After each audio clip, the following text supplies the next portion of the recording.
This has always bugged me. Who's copying who here? There's an unlimited number of colors and designs and you both chose the exact same thing? It's just pure laziness. Come on, Mexico and Italy. This Mexican man replies with, we both had eagles, but the Italians lost theirs in Germania. Well, that does explain a little bit more. Fascist Italy used to also fly a flag with an eagle with a green, white, and red strip. However, yes, luckily for Mexico, Germany made sure to get rid of that Italian eagle. It's funny because also the Germans are obsessed with eagles on their flag. They've been flying this coat of arms for a while. Well, they also had this version of it for a minute too, though. No, but I've actually been meaning to talk about this for a while. Though on paper, it seems like Italy would be a much older nation than Mexico. The Mexicans got their independence way before Italian unification, like a whole 50 years beforehand, in fact. Remember after the Romans, this part of Europe was pretty divided for at least 1,000 years. Most of this peninsula was just puppets to other surrounding powers, whether it was the Spanish or other Europeans, the Austrians, the French, very divided for a long time. So technically, on paper, the Mexicans came up with the green, white, red tricolor with an eagle flag way before the Italians did. Decades, in fact. Well, at least the Italians didn't lose half their territory to Germanic-speaking people from the north. Oh, wait. Talking about the U.S.-Mexican War, when the U.S. took all those states up there, California, New Mexico, Arizona. To be fair, the only time there was an eagle on the Italian flag was when the northern part was turned into some sort of German puppet state. Germania taketh, Germania giveth. To be fair, the lake where the whole eagle, snake, cactus prophecy thing occurred has since been utterly dried out in the establishment of Mexico City. The first Mexican tricolor predates the unification of Italy, and the first Italian tricolor predates the Mexican one. Yeah, but like I said, on paper, because Mexico became an independent country and flew it first, to the rest of the world's recognition, that I think is overall the answer here. Russia, when it has to fight a small state on its borders. Meanwhile, Russia, when it has to fight the best army in Europe at the time, whether that's the Germans of World War II or the French of the Napoleonic era. However, you'd be surprised at how often the Russians were caught with their pants down. They've actually had some pretty embarrassing L's in their history. I mean, not even just in their history. I mean, something's going on right now. Now, to be fair, I wouldn't say necessarily that they were taking L's. For example, in another case against Finland during the Winter War. However, they're not getting these overwhelming dubs like they got over Germany and France, like I said earlier. There was also the time the Soviet Union invaded Afghanistan back in the 80s. Love how we in America literally watched this war happen, decided we would try it ourselves only to achieve the same results. They don't call Afghanistan the graveyard of empires for no reason. And the biggest example I can really think of that matched this top part here is the Soviet-Polish War in 1919. Poland beat the Soviet Union to gain independence after World War I. I feel like everyone always forgets that fact. So yeah, the Russians have definitely taken L's in their history, but if you only watch the memes, you would think they literally only get dubs. Because like I said, when they do get victories, they're pretty massive victories. Don't forget the Great Northern War as well, when the Russians beat the Swedes. Home field advantage is a pretty big factor in Russia's military history. That's really what this comes down to. When Russia has to invade, they do a lot less better than when they get to retreat, burn down your towns, retreat, wait for the winter to come. Offensive wars versus defensive wars, yes. Russia's biggest weakness is it's too big to properly mobilize its armies and struggles to keep logistics in its own country afloat. Russia's biggest strength, all those are still true to some invader going into Russia. Fighting Ukrainians versus fighting with Ukrainians. Maybe that's the difference. The bar tab of a 1787 farewell party for George Washington is still intact. The founding fathers drank 54 bottles of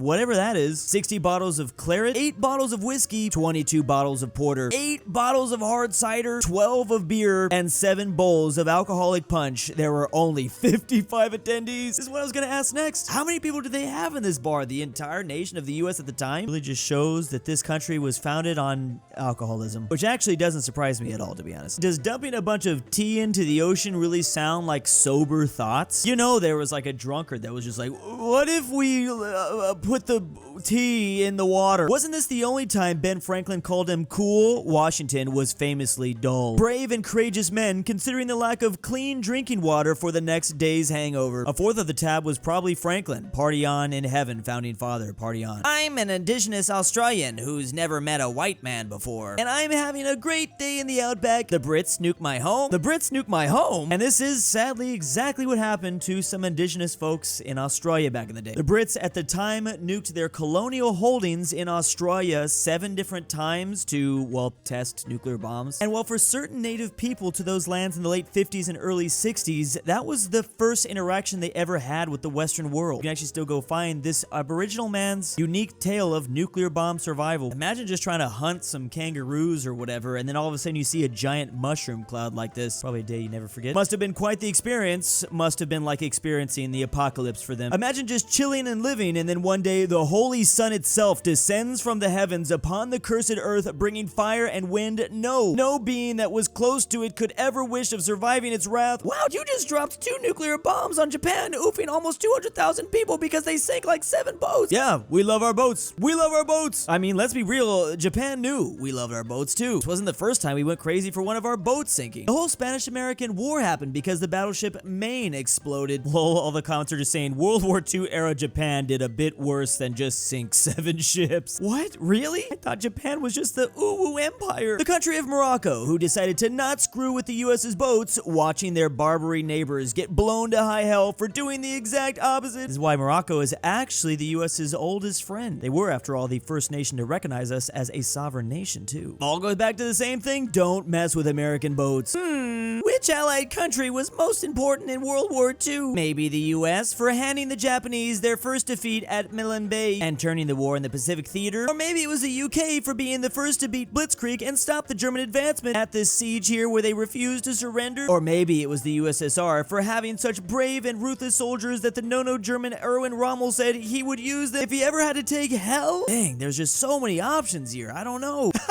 You've been fooled again. All those references were actually referring to the glorious Anzacs. Anzacs, Australia and New Zealand. I don't know if I pronounced that perfectly, but it's the great soldiers coming out of the oceanic part of the British Empire. Erwin Rommel did say if I had to take hell, I would use Australians to take it and the New Zealanders to hold it. Absolutely insane statement there. This also makes me reflect back on US history. Australia has joined us in every single war after WW2, like every one. And no, I was wrong. Not after World War II, but after World War I. They've been following us into battle for the last 100 years. World War I, World War II, the Korean War, the Vietnam War, the Gulf War, the War on Terror. You actually cannot say that very same thing for our neighbor to the north. The Aussies here just really love to party, I guess. Me showing it neo-no-no Germans that Hitler and other no-no Germans took their own life after losing the war. And they really started that whole thing off by saying their Reich was gonna last for 1,000 years?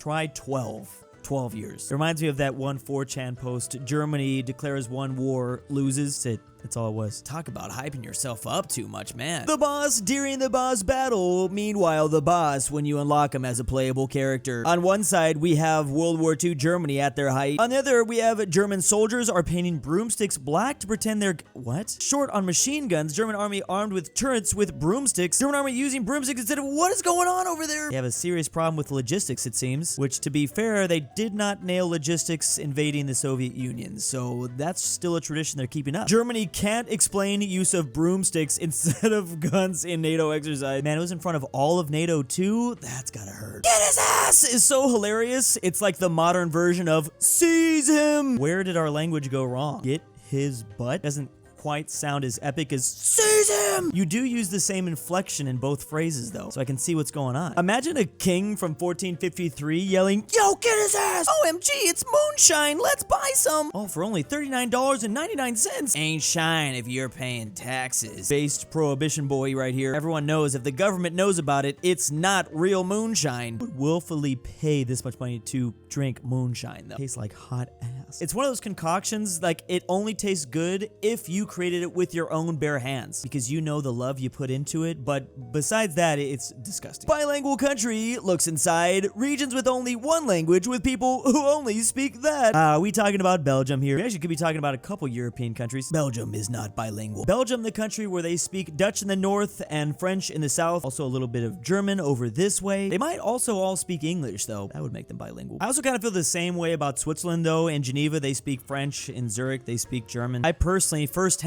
did not see a whole lot of crossover when I went and visited myself. But again, I think Switzerland is much less of a Frankenstein nation than Belgium is. At least the Swiss can unite around their mountains, their shared love of mountains. What has Belgium got? Just united around waffles? Looks at random wiki of Russian and Soviet generals of the early 20th century. Deceased 1936. Deceased 1937. Deceased 1938. Deceased 1939. I wonder exactly what horrors were going on in the Soviet Union at this time. Anyone got any guesses? I mean, it's literally like there was a great purge going on at that time, but yeah, Is this what the movie's about? Deceased 1945. Damn, World War II really was a rough time for Deceased 1946. Deceased 1947. Huh? What? Deceased 1948. Deceased 1949. Deceased 1950. Stalin, stop! Oh, he didn't stop. I think he was enjoying it. These were known as the Great Purges, or the Great Terror, that occurred in 1937. It sought to consolidate Joseph Stalin's power over the Communist Party of the Soviet Union and aimed at removing remaining influence that Leon Trotsky had within the Soviet Union. We're talking hundreds of thousands of people that were eliminated. People love to sound sophisticated and brag about European art and architecture. I've seen America's, and I've seen what they've got. Theirs can't touch ours, this American man says. Oof, this has got to be the most embarrassing thing I've ever seen. This is most famously a French architecture piece, then given to us as a gift. Yes, these two artists looking down, thinking, I guess, that they're a joke. This is really bad. I feel like this is something that is taught in elementary school too. Out of sheer boredom, I scrolled through his Twitter and it's likely he was joking. For one, we learned this in elementary school and it appears to follow his style of humor. I've seen that so often in memes where like an account will clearly tweet something out as bait and then Reddit will try to like dunk on them like they're so smart. Look how dumb this person is. Meanwhile, it's actually them that's dumb because they didn't see the satire. American justice in World War II. For crimes against humanity, I sentence you to 4 years in prison. Okay, says this no German. That versus Soviet justice in World War II. The minute you stop playing piano here, you're dead. Ready, set, go. That is horrific. That has got to be yeah. I wonder how long that guy lasted. You think he kept going just on the off chance maybe Allied troops from America stormed in? This is why a lot of the Germans went to the American side to surrender, not to the Soviet side. I prefer the Dane way. They had to sweep the mines they laid in Denmark. Yeah, everyone had different ways to punish the Germans after World War II. And a big old thanks to my patrons. I stole Drew Durnil's Robux and won't return them until he plays Cartwright into Drew Durnil. Alexander Drew's the Argentinian Grandpa. I'm back, boys. aPhatNarwhal. I will literally revive Megan. Fredrik doesn't realize Imperial Japan flag is the same as modern Japan flag. NordTyrol, Tambre, the Mexican 760, and ZaneyBoi.